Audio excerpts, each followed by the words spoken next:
চলে যাচ্ছে মা।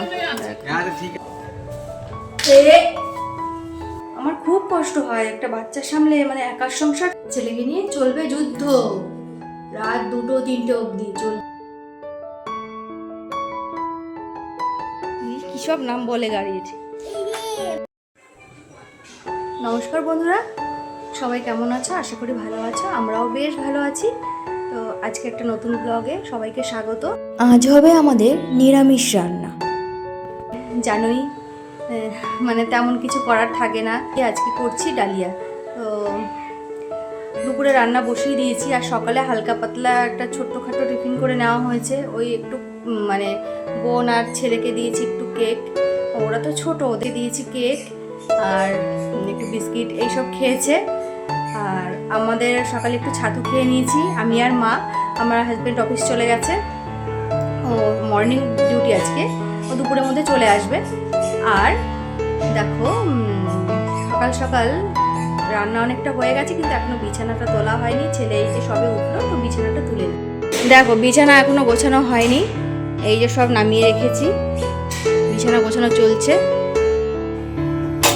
এই দেখো এখানে বসিয়ে দিয়েছি ডালিয়া। আজকে আর প্রেশার কুকারে না, কারণ কি আজকে একটু পরিমাণে বেশি, আমার অত বড় প্রেশার কুকার নেই, মা বোন রয়েছে, আমি আর ও থাকলে প্রেশার কুকারে করে নিই। তো ডালিয়াটা করছি, ছেলের জন্য করেছি ভাত,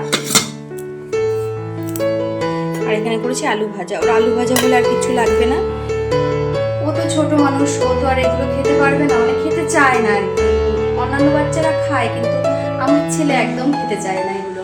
তো কি করবো, ওর জন্য ওটা ভাত আর আলু ভাজা করে দিয়েছি, ওগুলো দিয়ে ওকে খাইয়ে দেবো দুপুরে। আর আজকে মনটা ভীষণ খারাপ লাগছে, জানো তো। মা এই যে কদিন ছিল, বেশ প্রায় 10-15 দিন ছিল মা কাছে থাকলে না খুব ভালো লাগে। মা চলে যাচ্ছে, সত্যি মনটা খুব খারাপ লাগছে। আর আমি একটু রেস্ট পেয়েছি, মাকে বারণ করি করতে, যে আমি যখন উঠবো মা তখন করবো। আসলে ছেলে রাতে জাগে, তো রাত 3টে, 3:30, 4টে এরকম নাগাদ আমি ঘুমোই। এবার সকালে এত তাড়াতাড়ি উঠতে পারি না, একটু যথারীতি একটু বেলা হয়ে যায় উঠতে। তো আমি বলি মা তুমি করবে না, তুমি রেখে দাও, আমি উঠে করবো। মা শুনে না, মা উঠে দেখি ঘর ঝাড় দেওয়া, মোছা, তারপরে কাচাকুচি তো করতেই থাকে, বারণ করলেও শুনে না। তো মা একটু ছিল, আমি একটু রেস্ট পেয়েছি, আবার আমার যুদ্ধ শুরু। আর মা কাছে থাকলে না টেনশনটাও কম হয়, যে মা একা একা বাড়িতে রয়েছে, কি করছে না করছে, কাছে থাকুক, বেশ ভালো লাগে। যে যখন যেমন যা খাই, সবাই আমরা মিলেঝুলেই খাই, ওটা নিয়ে কোনো চাপ নেই। কিন্তু মাই হয়, মা মানে মেয়েদের কষ্ট মা ছাড়া কেউ বোঝে না, কেউ বোঝে না। মার মতন সত্যি পৃথিবীতে আর কেউ হয় না। আমার খুব কষ্ট হয় একটা বাচ্চা সামলে, মানে একার সংসার তো খুব কষ্ট হয় কাজ করতে। অনেক বেলা হয়ে যায়, রাতে ঘুমোই না, দিনে ঘুমোই না।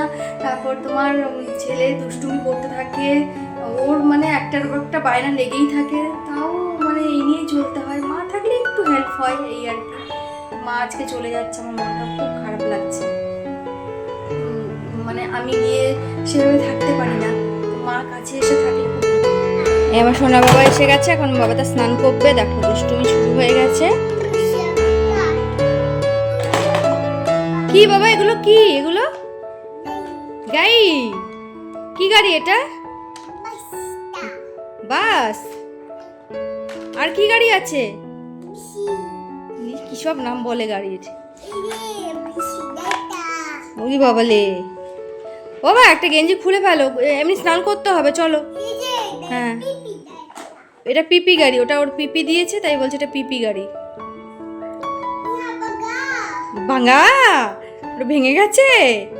তুমি ভেঙে দিয়েছো? এখন ওকে স্নান করিয়ে নি, তারপরে খাওয়াতে বসবো, খাবে, তারপরে দুপুরে আমরা খাওয়া দাওয়া করবো। দেখো এই যে আমাদের দুপুরে খাওয়া দাওয়া হয়ে গেছে। দুপুরে তো দেখলে ডালিয়া রান্না করেছিলাম, তো সেগুলো আমাদের খাওয়া দাওয়া কমপ্লিট হয়ে গেছে। এখন মা দেখো বাড়ি যাওয়ার জন্য রেডিও হয়ে গেছে। আর এদিকে দেখো আমি আমার ছেলেকে ঘুম পাড়াচ্ছি, কিন্তু সে আর ঘুমাতে রাজি না। ও ঘুম পাড়াচ্ছি, ও কিছুতে ঘুমাবে না, ও শুধু দুষ্টুমি করে বেড়াচ্ছে। ঠিক হয়ে শো বাবা, ঠিক হয়ে শো, ঠিক হয়ে শো। শোনা অনেক বেলা হয়ে গেছে, ঘুমিয়ে পড়ো। কথা শোনে না, দুষ্টু একদম, পচা ছেলে আমার একটা। আর এই যে হচ্ছে মার ব্যাগ গুছিয়ে ফেলেছে। আমি বসেই ভিডিও করছি, আমাকে উঠতে দিচ্ছে না, ছাড়ছে না আমাকে। মার ব্যাগ গোছানো হয়ে গেছে, বোন রেডি হয়ে গেছে, মাও রেডি।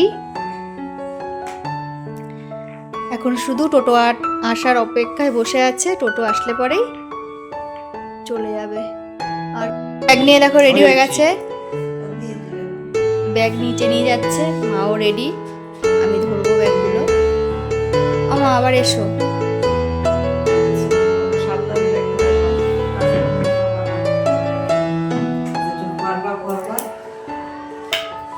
দাও ব্যাগগুলো দাও। যাবি না তো ও ঘুমোচ্ছে তো, যাই একটু দিয়ে আসি। আস্তে আস্তে নামো। আমার সিঁড়িতে এখনো রেলিং দেওয়া হয়নি, একটু মানে অসুবিধা হয় নামতে।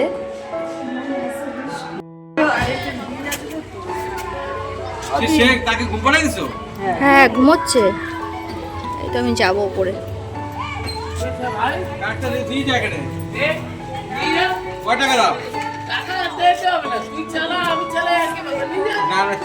চলে যাচ্ছে মা, মনটা খারাপ লাগছে আমার। মা এসো আবার। কে ছেড়ে এসে দেখো ছেলের পাশে একটু রেস্ট নিলাম, নিয়ে ছেলে উঠে গেছে আর চলে এসেছি সন্ধ্যাবেলায় বাজার নিয়ে এসেছি, সেগুলো গোছাতে বসে পড়লাম। গোছাবো তো এগুলো, তোমরা গুছিয়ে রাখো তো। এটা কি বলো তো? কি এটা? লঙ্কা।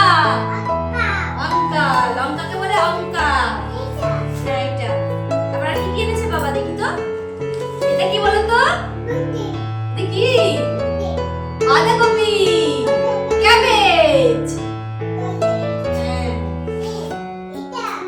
এটা কি? এটা বেগুন, ব্রিঞ্জাল। কি এটা?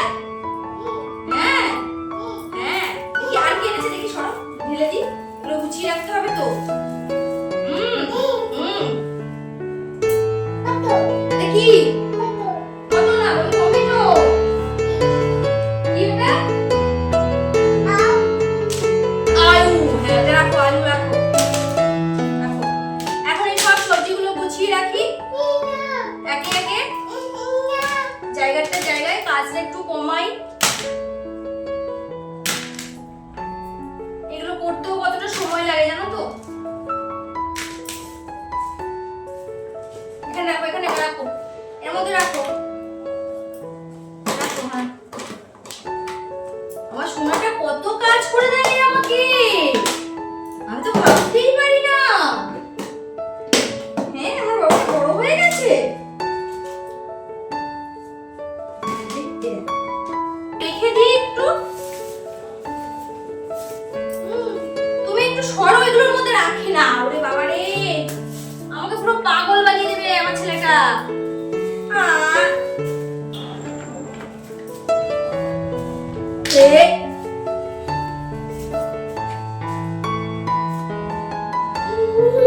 দেখো দেখো কি করছে আমার সাথে, দেখো সবাই একটু।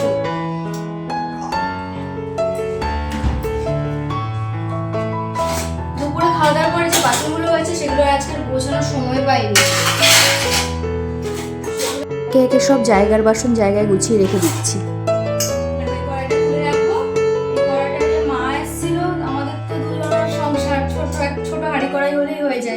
কেউ আসলে পরে তখন তো একটু বড় জিনিস লাগে, তাই জন্য কড়াইটা বের করেছিলাম। আজকে ডালিয়া করেছিলাম এটা, এখন এটাকে আবার তুলে রাখবো। যত বাইরে রাখি জিনিস তত নোংরা হয়, আমার তো সময় পাই না আমি গোছানোর, ওই জন্য চেষ্টা করি তুলে রাখতে, যখন দরকার হয় তখন আবার বের করে নিই। সব বাসন দেখো আমি গুছিয়ে ফেলেছি, জায়গার বাসনগুলো সব যেটা যে জায়গায় রাখার সেটা সেই জায়গায় রেখে দিলাম। দেখো এখন এই বেগুনটাকে পোড়াবো। তো আজকে রাতে হবে বেগুন পোড়া আর রুটি। আজকে দেবো না, পেঁয়াজ ছাড়াই করবো। তো একটু ধনেপাতা, কাঁচা লঙ্কা এগুলো দিয়ে মেখে আজকে খাবো। শীতে বেশ ভালো লাগে কিন্তু, তাই না বলো? আজ বেগুন পোড়া করছি, সেটাও আবার নিরামিষ। ওর মধ্যে শুধু একটা শুকনো লঙ্কা আর এমনি লঙ্কা দেব, আর দেব ধনেপাতা আর কাঁচা তেল। এটা দিয়ে আজকে বেগুনটা মাখবো। এভাবেও কিন্তু বেগুন পোড়া ভালো লাগে। নিরামিষের জন্য আজকে পেঁয়াজ আর রসুন দিলাম না।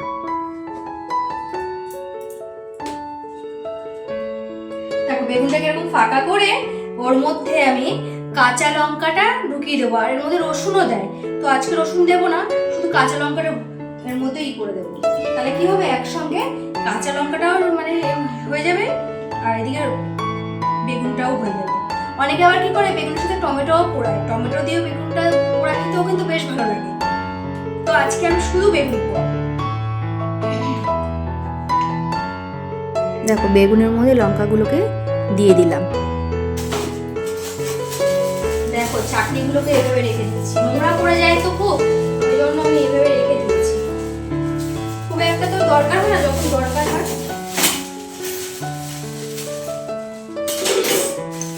একটা রুটি আর একটা হচ্ছে কিছু পোড়া টোড়া করলে পরে তখন এটার মধ্যে। এগুলো পরিষ্কার, তাও একটু মুছে নিলাম। এবার দেখো বেগুনটাকে একটু গায়ে তেল মাখিয়ে নিচ্ছি। তেল মাখিয়ে ওকে এই যে গ্যাসে বসিয়ে দিলাম। একদম লো ফ্লেমে আস্তে আস্তে হবে, একটু সময় নিয়ে। দেখো রাতে যেহেতু রুটি খাবো তার জন্য আটা মেখে নিচ্ছি। আর এই আটা মাখা কাজটা আমার সবথেকে বিরক্তিকর কাজ লাগে, আমার একদম ভালো লাগে না আটা মাখতে।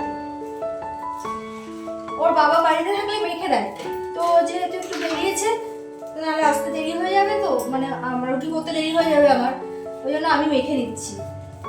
ছেলেকে আবার খাওয়াতে হবে। আটাটাকে দেখো কোনো রকমে জড়িয়ে রেখে দেব, যখন আমি মানে রুটিটা করব তখন আবার একটু মেখে নেব, তাহলে কি হয় কষ্টটা একটু কম হয়। আমার আটা মাখতে খুব বিরক্তি লাগে। আর তারপর দেখো যে বাসনগুলো হয়েছে সেই বাসনগুলোকে আমি ধুয়ে মানে মেজে ধুয়ে নিচ্ছি, আর ওখানে রেখে দিচ্ছি জলটা যাতে ঝরে যায়। তারপর আবার জায়গার বাসন জায়গায় রেখে দেবো। তারপর যেই জায়গাটা একটু নোংরা হয়েছে সামনে দিয়ে সেটাও একটু ভালো করে পরিষ্কার করে নিলাম, মুছে নিলাম, একটু নোংরা থাকলে ভালো লাগে না। তো রাতে দেখো এই যে আমাদের ডিনার রেডি হয়ে গেছে, বেগুন পুড়িয়েছি, বললামই তো বেগুন পুড়িয়েছি। তো বেগুনটা এই যে মাখাও হয়ে গেছে, এখন এই যে দিয়ে দিই। বেগুন পোড়ালে তো অল্প হয়ে যায়, সেটা তো জানি আমরা। আজকে দেখো নিরামিষ বেগুন পোড়া খাচ্ছি, এটা খেতেও কিন্তু খারাপ লাগে না, ভালো লাগে। আর এরপর দিন পেঁয়াজ রসুন দিয়ে কি করে মানে কি সেটা সবাই জানি আমরা। তো আমি যেভাবে করি সেটাই তোমাদের সাথে শেয়ার করবো, সেটাই তোমাদেরকে দেখাবো। আজকে এইভাবে খারাপ লাগবে না, কিন্তু ভালোই লাগবে। আর এদিকে হচ্ছে ছেলের জল গরম, দেখো ওখানে জলটা গরম করে নিচ্ছি, যেহেতু ছেলে রাতে দুধ খায়।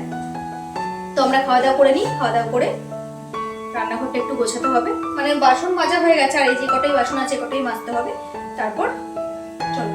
ঠান্ডার সময় আমি সবসময় চেষ্টা করি উষ্ণ উষ্ণ গরম জল খাওয়ার। আমি রাতে গরম জল খাই, আমার একটু ঠান্ডার প্রবলেম আছে, তো মানে মিশিয়ে খাই। তারপরে দেখো এদিকে আমার খাবার রেডি হয়ে গেছে, আর এদিকে জলটাও গরম হয়ে গেছে, ফুটে গেছে আর কি, তাই জন্য জলটা আমি ঢেলে নিলাম। তো চলো এবার আমরা ডিনারটা কমপ্লিট করে নিই। দেখো এই যে আমরা বসে পড়েছি খেতে, পাশে আমার হাজব্যান্ডও আছে, তো ওকে আর দেখাতে পারলাম না, দারুণ হয়েছিল কিন্তু। খাওয়া দাওয়া হয়ে গেছে, তারপর যে দুটো বাসন ছিল সেই দুটো মেজে ফেলেছি, মেজে এবার রান্নাঘরটা একটু পরিষ্কার করে আর গ্যাসটাকে বন্ধ করে আর যেগুলো গোছানো সেগুলো একটু গুছিয়ে টিপটাপ করে রেখে রান্নাঘর থেকে এখন বেরাবো। দেখো যে বাসনগুলো হয়েছে সেগুলো আবার রেখে দিচ্ছি, যতটা কাজ কমিয়ে রাখতে পারি।